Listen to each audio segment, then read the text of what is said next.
A China, ela é cada vez mais vital para o comércio exterior brasileiro e de janeiro a junho, o país asiático foi o destino de 4 dos 5 principais produtos exportados pelo nosso país. A soja, mesmo triturada, minério de ferro e os seus concentrados, óleos, petróleo, açúcar, enfim, de 5 produtos exportados, 4 foram para a China. Além de carne de frango congelada, carne fresca. E teve também a Arábia Saudita, e não a China, como maior cliente. A China vem aumentando de forma constante e consistente as importações de produtos brasileiros, commodities em sua essência. A soja, mesmo triturada, que é o carro-chefe das exportações nacionais, teve a China como seu maior cliente e com importações no montante superior a 10 bilhões de dólares nos 6 primeiros meses deste ano.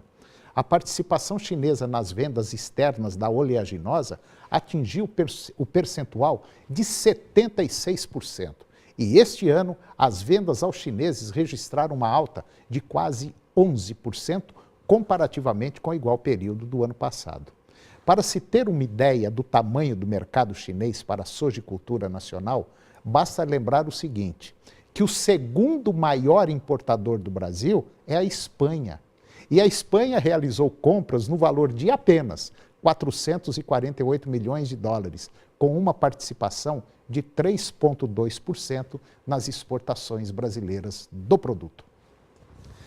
E agora eu vou conversar com Josué Lopes Siqueira, gerente técnico da Ceasa. Josué, bom dia. Bom dia, Tony. Bom dia a todos vocês. Tudo bom, Josué? Tudo bem.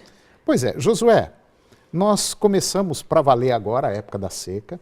Nós estamos aí, eu não diria no pico da seca, mas nós já estamos aí com agosto basicamente sem chuva, setembro provavelmente vai ser sem chuva e um pedaço de outubro sem chuva. Sem falar que junho também foi sem chuva. Junho também. Junho e julho. Então, esse mês agora, provavelmente essa semana, vai cair alguma chuvinha. Aquela chuvinha só para nem apagar poeira ela serve, mas que não vai refrescar nada.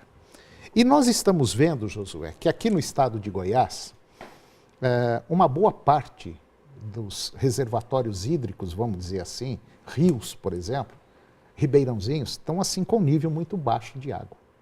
E nós já comentamos sobre isso. Isso não pode ser um agravante para a produção agora, daqui para frente? Não, com certeza, né? Algumas regiões são mais críticas, né? E quanto a isso, não tenha dúvida que isso trará reflexo para... Negativo, né? Tá, você que convive diretamente com os produtores lá na Ceasa, no dia a dia, o que você está sentindo em relação a isso? Tem alguma conversa já?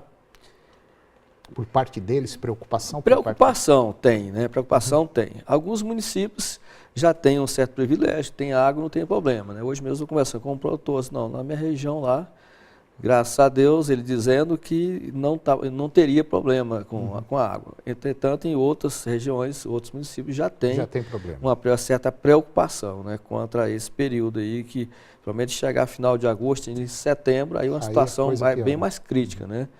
Agora, o excesso de calor e esse sol, vamos dizer assim, bastante causticante como ele está, também traz prejuízo para a produtividade. Queima a planta, né? Exato. Então, compromete também. Então, a hortaliça, ela é muito sensível, tanto com o excesso de frio quanto com o excesso de calor. Tudo isso traz comprometimento. Josué, em relação a preço, como é que está a situação hoje do mercado? O que você tem observado? No momento, nós temos assim, oscilações para mais e para menos de alguns produtos, né? E a situação poderia estar mais crítica para o produtor em função de preços baixos, se não fosse alguns produtos que estão sendo exportados para algumas regiões da região sul e sudeste, né? Então, isso trouxe sim, um certo alívio, não que melhorou o preço, melhorou pouco, né? Mas poderia estar pior hoje em relação à questão de preço de mercado, se não fosse essas exportações. Quer dizer, Goiás hoje está mandando produto para São Paulo, Santa Catarina, Paraná? Isso, para esses três. Para esses três estados? Londrina, mais especificamente, né? e alguns municípios do estado de São Paulo e também Florianópolis. Florianópolis, né? Quer dizer, o pessoal teve problema com geada, perdeu muita coisa e está vindo buscar aqui. Sim, essa então semana, isso é que está garantindo... essa semana, por exemplo, ficamos sabendo de 3 caminhões já que subiu lá para aquela região de Londrina, né? Então, isso tem, de certa forma, tem trazido um certo conforto, né? E onde, diríamos assim, foi o que deu uma aliviada, né? Mais que os preços continuem em baixa, né? Bom, para o próximo mês, para a próxima semana... Ou para essa semana agora? O quadro não deve mudar muita coisa, não. Né? Nós vamos estar convivendo aqui por esses 2 meses com essas oscilações um pouquinho para mais, um pouquinho para menos, mas sempre com o nível nivelado por baixo, tá certo. Com preços em baixo. Tá certo. Bom, Josué, mais uma vez, muito obrigado pela sua participação no nosso programa e até o próximo. Se Deus quiser. E depois do intervalo, você vai ver que este mês começa a entrega do ITR. E você vai conhecer um pouco sobre a pesquisa de avaliação da eficiência alimentar em sistema integrado. É um minuto só.